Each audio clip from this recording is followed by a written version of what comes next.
চতিয়াৰ ভেলৌগুৰি প্ৰাথমিক স্বাস্থ্য কেন্দ্ৰৰ অচলাৱস্থা।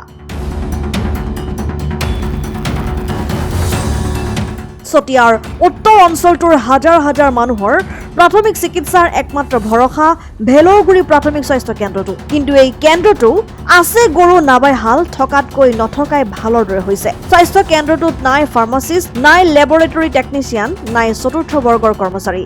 এগৰাকী চিকিৎসক, দুগৰাকী ANM নাৰ্ছ, এগৰাকী বিনা বেতনেৰে 18 বছৰ ধৰি কাম কৰি থকা চতুৰ্থ বৰ্গৰ কৰ্মচাৰীয়ে চলাই আছে এই স্বাস্থ্য কেন্দ্ৰটো। চিকিৎসক গৰাকীয়ে ৰোগী চাই পুনৰ তেওঁ উঠি আহি ঔষধ দিবলগীয়া হয়। এই ক্ষেত্ৰত জৰুৰী অৱস্থাত ৰোগীয়ে বহু যন্ত্ৰণা ভোগ কৰিবলগীয়া হয়। স্বাস্থ্য কেন্দ্ৰটোত সাধাৰণ তেজ পৰীক্ষা কৰাৰো উপায় নাই, ফলত প্ৰসূতি মাতৃসকল অসুবিধাৰ সন্মুখীন হৈ আহিছে।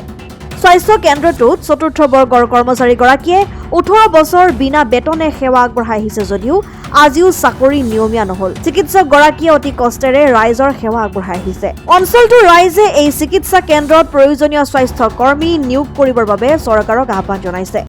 আমাৰ এতিয়া ষ্টাফবোৰ বহুত কম হয়। এতিয়া মই আৰু দাদা এজন আছে কংক্ৰিটৰ ৱৰ্কাৰ এজন, তেওঁৱে ঔষধ মানে এইটো নাম্বাৰ এই ৰিচেপশ্যনৰ এইবোৰ কৰিছে আৰু ANM বাইদেউ দুজনী আছে আৰু আমাৰ ক্লিনাৰ বাইদেউ। আমাৰ ফাৰ্মাচিষ্ট নাই, লেবৰ মানুহজন নাই আৰু GNM বাইদেউ এতিয়া মেটাৰনিটি লিভ লয় আৰু 5 মাহ আহিব। সেইকাৰণে মানে মই এতিয়া পেচেণ্টটো চোৱাৰ পাছত পেচেণ্টৰ পিছফালে গৈ আকৌ মানে মই ঔষধ দিব লগা হৈছে। আৰু যেতিয়া ANM বাইদেউ দুজনী যদি খুব কিবা কেম্প থাকিলে গুচি যায়, যদি কিবা মানে ট্ৰেইনিং থাকিলে গুচি যায়, তেতিয়া ময়ে মানে পেচেণ্ট বেয়া হৈ আহিলে ময়ে বেজি দিব লগা হয় আৰু মানে চেলাইন দিলে। আৰু তেতিয়া পেচেণ্টবিলাক ৰখি থাকে, বিষত আহিব মানে অহা পেচেণ্ট আছে, পেট বিষত মানে বমি কৰি এইবোৰ মানে থাকিব লাগে আৰু এইবোৰ বেয়া লাগে। কিন্তু আমাৰ ফাৰ্মাচিষ্টজন হ'লে অলপমান এইটো মানে ভাল পালেহেঁতেন। হয় মানে এতিয়া বেছি পেচেণ্ট হ'লে 3-4টা একেলগে চোৱাৰ পাছত ৰাখিব কৈ দিওঁ, তাৰপাছত পিছফালে গৈ আকৌ মানে দিব লগা হয় আৰু নাই মানে নহয়। ক্লিনাৰ বাইদেউ আৰু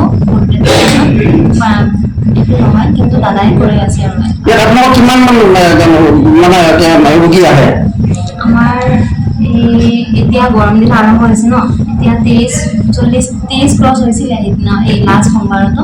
আজিও ইমান মানে আহিব, 30-40 মান হৈছে এতিয়া। হয় এইটো মানে দিয়াৰ কথা আছিলে, কিন্তু কিবা প্ৰব্লেম হৈছে চাগে, সেইকাৰণে দিব পৰা নাই। মানে বিচাৰি আছে বুলি কৈছিলে আমাৰ ফাৰ্মাচিষ্ট এজন।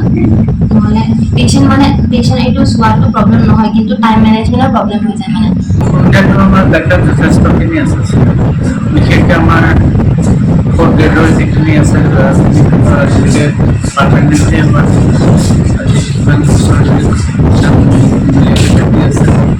এইবিলাক। তাৰ বাহিৰে আৰু অসুবিধা আছেতো যথেষ্ট আছে আমাৰ, আৰু ফাৰ্মাচিষ্ট নাই, ফাৰ্মাচিষ্ট নাই। ডক্তৰ আহিছে যদিও এবছৰৰ কাৰণে আহিছোঁ বুলি কৈছে, এবছৰ পিছত আৰু গুচি যাবগৈ হিচাপে আছোঁ। আপোনাৰ চাকৰি আপোনাৰ পাৰ্মানেণ্ট নহয়, মই কেজুৱেল পোষ্টত আছোঁ, প্ৰায় 18 বছৰমান হৈ গৈছে। আপোনাৰ চাকৰি আজিলৈকে নহ'ল? নাই। এইটো মানে ইয়াত যদি আপুনি কিবা কাৰণত নাহে, তেতিয়া আচলতে খোলা মানুহ নাই, চাফা একো কৰা মানুহ নাই।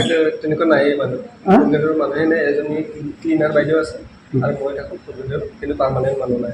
ক্লিনাৰগৰাকীও মানে পাৰ্মানেণ্ট নহয় ন? মোৰ নিচিনাই কেজুৱেল পোষ্টতে। এতিয়া আচলতে হস্পিটেলখনৰ কাৰণে আপোনালোকে কষ্ট কৰি আছে? কষ্ট কৰি আছোঁ, মই নিজৰ মানে স্থানীয় ল'ৰা হিচাপে মই নিজৰ বুলি মানে কষ্ট কৰি আছোঁ। আপোনাৰ আপুনি মাত্ৰ কিমান টকা পায় বুলি ক'লে? মাত্ৰ মই 2000 টকা পাওঁ। 2000 টকাত আপুনি 18 বছৰ ধৰি কাম কৰি আছে? ভেলৌগুৰি হস্পিটেলখন এৰিয়াটো বহুত ডাঙৰ।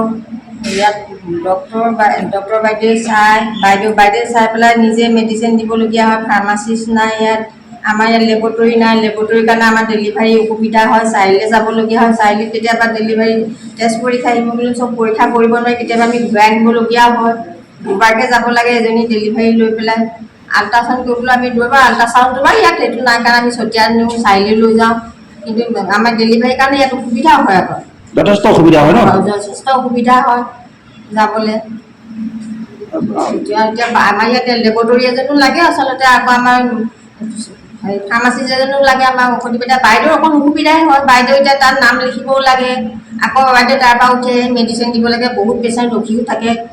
কেতিয়াবা দেৰি হৈ যায় এটা পেচেণ্ট ধৰক 10 মিনিট 15 মিনিট ৰখি থাকিলেতো অশান্তি পাব ইমাৰ্জেঞ্চি পেচেণ্ট যদি থাকে অলপ অসুস্থ পেচেণ্ট থাকে যথেষ্ট অসুবিধা হয় কিন্তু আমি আশাকেইজনীয়ে ধৰক ইয়াত আমি কম পইচা হ'লেও আমি ধৰক চৰকাৰী হেৰি কৰি আছোঁ ধৰক নাম চাম চতিয়াৰ পৰা চাহিদুল ইছলামৰ ৰিপৰ্ট অসম টাইম ৰাইজৰ কণ্ঠ অসম টাইম। ঘৰত আনন্দ আৰু সম্পৰ্কৰ চমক বজাই ৰাখিবলৈ জৰুৰী হৈছে সকলো আনন্দময় মুহূৰ্তত মৰমৰ উপহাৰ দিয়াটো। সেইবাবে মধুশ্ৰী জুৱেলাৰ্ছে আনিছে সকলো ৰঙীন ক্ষণৰ বাবে বিশেষ গহনা। হীৰাৰে হওক, সোণৰে হওক বা ৰূপৰে হওক, শ্ৰেষ্ঠ ডিজাইনছ আৰু হলমাৰ্কযুক্ত গহনাই ৰাখে সম্পৰ্কক নিখুঁত। তেনেহ'লে আজিয়ে আনক আনন্দ মধুশ্ৰী জুৱেলাৰ্ছৰ সৈতে। যোগাযোগ কৰক 7028000341 নাইবা ভিজিট কৰক LNB ৰোড, নলবাৰী, অসম।